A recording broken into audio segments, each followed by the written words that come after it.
सांग ना. हाय मित्रांनो, आज आपण शेवयांची खीर बनवतोय.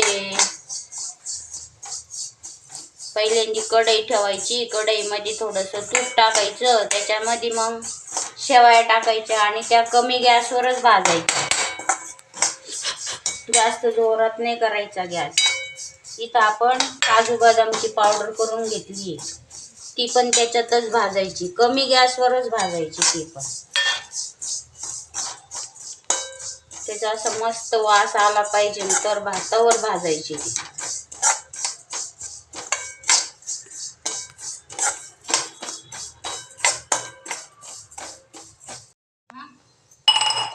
त्या भाजल्या, मस्त पैकी भाजल्या, लाल झाल्या पाहिजे, पण गॅसवर भाजायची, कारण बारीक ना, जोरात गॅस ते जळून जातात, म्हणून गॅस जोरात करायचा नाही.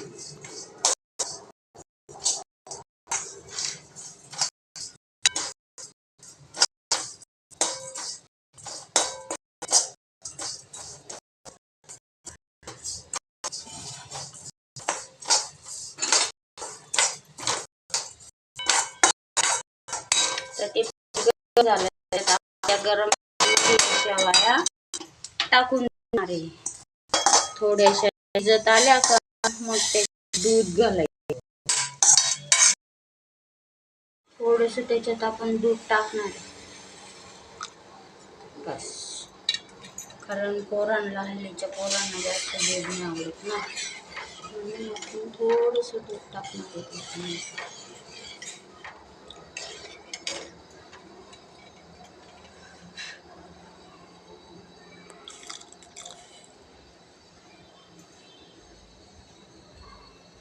टाकल्यानंतर आपण त्याच्यात साखर टाकणार आहे. साखर आपल्याला पाहिजे तर टाकायची जास्त, नाही तर थोडीशी टाकायची, कारण जास्त गोड पण नाही आवडत ना कोणाला.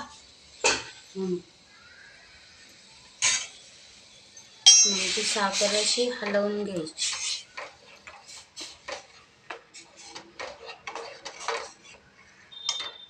आता आपण टाकणार आहे त्याच्यात विलायची पावडर.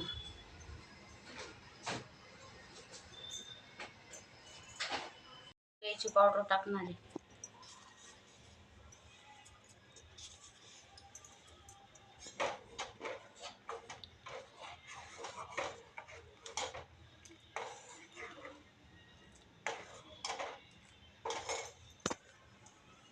दूध टाकल्यावर पण ते चांगले शिजू द्यायचे दुधामध्ये पण.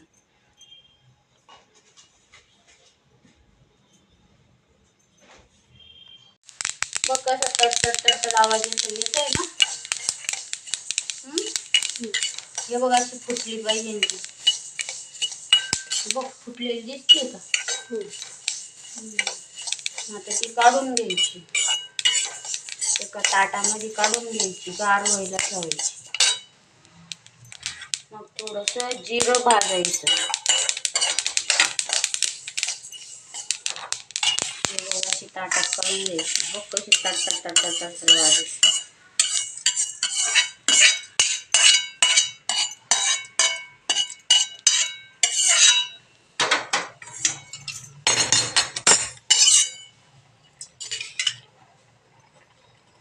करणार आहे अगोदर जवस आहे ना, कमी गॅसवर भाजायची, चांगली तिचं तडतड आवाज येतो, तो आवाज बंद झाला पाहिजे, तो भाजायची. ना मग भाजली का नाही भाजली हे समजत नाही.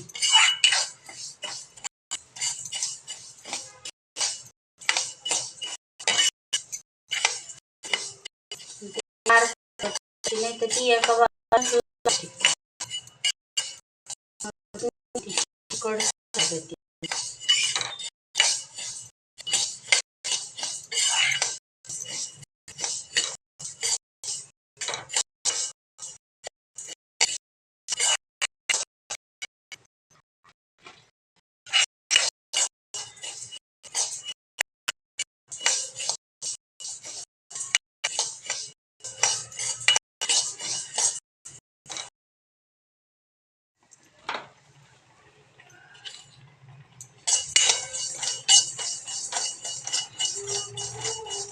बंद केला तरी चालतो ना, कारण जिरं हे एकदम हलकं आहे ना, ते गरम कढईत होऊन जातं.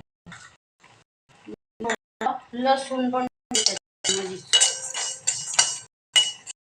जास्त लसूण पण नाही टाकायचं, लसणाचाच वास येतो त्याला. मग ते वाटायचं. लसूण खुरसणी फिरवली ना गार झाल्यावर 2 चमचे टाकायचं. तुम्हाला त्यानुसार टाकू शकता, कधी कमी पण लागतं, कधी जास्त. परत आपण चमचे तिखट टाकायचं.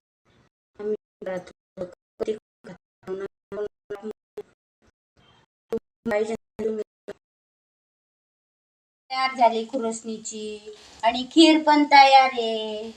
कुठल्याही भाकरी बरोबर, गरम गरम ज्वारीच्या भाकरी बरोबर तो खूप छान लागतो. पण तू पोळी सोबतही